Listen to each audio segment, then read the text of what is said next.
Hello students Dadhichi tutorial को आपण मानक स्वागत। तो पिला माने आज रो वीडियो टी रही ओजेई रिलेटेड जो पिला माने भी ओजेई थ्रो रे काउंसलिंग करूचंती एवं जो पिला मानकर सीट अलॉटमेंट आसी जाई एवं से माने डॉक्यूमेंट सब अपलोड करूचंती। तो डॉक्यूमेंट अपलोड करिया समय रे आपण मानक गोटे ऑप्शन देखुच जोटा कि आपण मानकर एम्प्लॉयर सर्टिफिकेट। तो एम्प्लॉयर सर्टिफिकेट कोन को पिला माने ई एम्प्लॉयर सर्टिफिकेट को निहाती भरिबा दरकार एवं कोठु एई एम्प्लॉयर सर्टिफिकेट से माने पाइबे एवं को मानक पई एई एम्प्लॉयर सर्टिफिकेट मैंडेटरी रहिछि एवं को माने न भरिले मध्य चलिबो। तो सेही विषय रे आज हम डिस्कशन करिया पई जाउचे।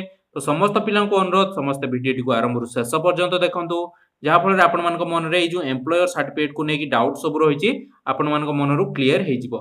तो पिला माने देरी न करी देखिबा कोन रहिछि आपनकर एम्प्लॉयर सर्टिफिकेट विषय रे। ओके तो देखंतु एम्प्लॉयर सर्टिफिकेट टी कोन।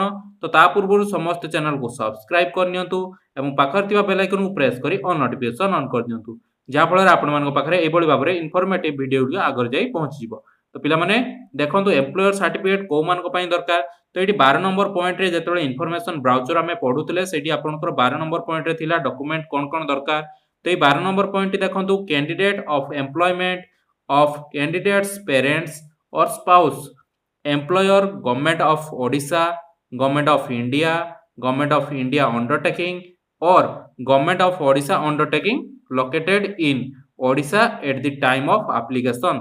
तो जो पिला माने एप्लीकेशन फॉर्म रे भरी थिले जे से माने गवर्नमेंट ऑफ ओडिशा रो कोन ना जॉब रे से माने बिलोंग करचंदी बा गवर्नमेंट जॉब थ्रो रे आपण माने बिलोंग करचंदी। तो सही पिला मान को पई एई कोन सर्टिफिकेट दरकार होची एम्प्लॉयर सर्टिफिकेट। जो पिला मानकर बापा किंबा मां किंबा सही पिला गवर्नमेंट जॉब करूचंती ओके गवर्नमेंट ऑफ ओडिशा किंबा गवर्नमेंट ऑफ इंडिया रो तरफ रु बिलोंग्स करचंती किंबा आपण माने गवर्नमेंट ऑफ ओडिशा रो अंडरटेकिंग रे कोनोसी जॉब करचंती किंबा गवर्नमेंट ऑफ इंडिया रो अंडरटेकिंग रे कोनोसी जॉब करचंती। आपण माने जेतेबेले एप्लीकेशन फॉर्म टी फिल अप करथिबे सेतेबेले आपन को एई ऑप्शन टी देखैतिबो जे आपण माने कोनोसी गवर्नमेंट जॉब करूचंती कि नाही। जदि आपण माने यस मारिथिबे ताले आपण मान को एबे एई सर्टिफिकेट को अपलोड करिया पई पड़िबो। जदि आपण माने नो मारिथिबे जे सर्टिफिकेट आपण मान को जो एम्प्लॉयर सर्टिफिकेट आपण माने जदि गवर्नमेंट ऑफ इंडिया तरफ रु किंबा गवर्नमेंट ऑफ ओडिशा तरफ रु कोनोसी जॉब करू नाहंती ताले आपण मान को कोनोसी एम्प्लॉयमेंट सर्टिफिकेट अपलोड करिया पई पड़िबो नाही। तो पिला माने देखंतु एटी लेखा है candidates of employment of candidates parents जो माने आपण मानकर कैंडिडेट्स पेरेंट्स माने आपण मानकर पेरेंट्स जदि जॉब करथबे किंदा निजे कैंडिडेट जदि कोनोसी गवर्नमेंट जॉब करथबो ताहले सेही टाइम रे ही आपण माने जेतले डॉक्यूमेंट अपलोड करिवे सेही टाइम रे आपण मान को गोटे एम्प्लॉयमेंट सर्टिफिकेट बाहर करिया पई पड़िबो। निज निजर जोठी एम्प्लॉय करचंदी बा एम्प्लॉय अछंती सेटु आपण मान गोटे सर्टिफिकेट बाहर करिया पई पड़िबो एवं सेही सर्टिफिकेट को आपण माने एठी अपलोड करिवे। एवं जो पिला माने बिलोंग करू नाहंती गवर्नमेंट ऑफ ओडिशा किंबा गवर्नमेंट ऑफ इंडिया तरफ रु जो पिला माने कोन फिल अप टाइम रे पकेई नथले जे से माने गवर्नमेंट ऑफ इंडिया तरफ रु बिलोंग करू नाहंती किंबा गवर्नमेंट ऑफ ओडिशा कोन जॉब थ्रो रु बिलोंग करू नाहंती ताले से मानकर कोनोसी सर्टिफिकेट आवश्यक नाही।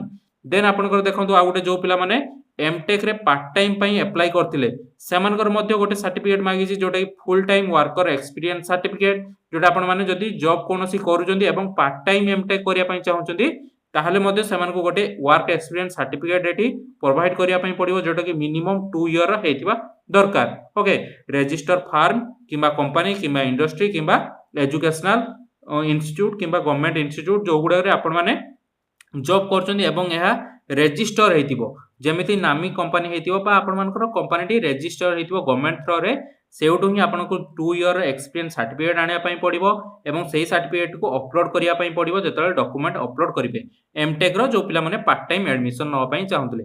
तो एई भली भाबरे आपण मानकर एम्प्लॉय सर्टिफिकेट एवं एमटेक रो जो कोन डॉक्यूमेंट दरकार जोडे वर्क एक्सपीरियंस सर्टिफिकेट सेही दीटी विषय रे आपण मानको मन डाउट थिला मु तो सेही विषय रे क्लियर कर देली।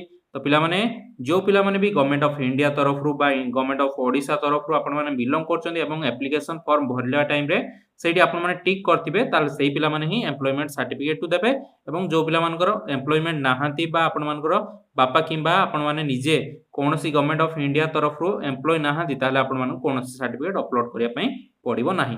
तो एई भली भाबरे नोटिस थिला। तो पिला माने केमति लागला एवं काहर डाउट रहिछि जदि ए विषय मते कमेंट सेक्शन में पचारि परिबे। तो पिला माने रहिली पुनी देखाबो आउ एको नुवा वीडियो रे सेत पर्यंत धन्यवाद।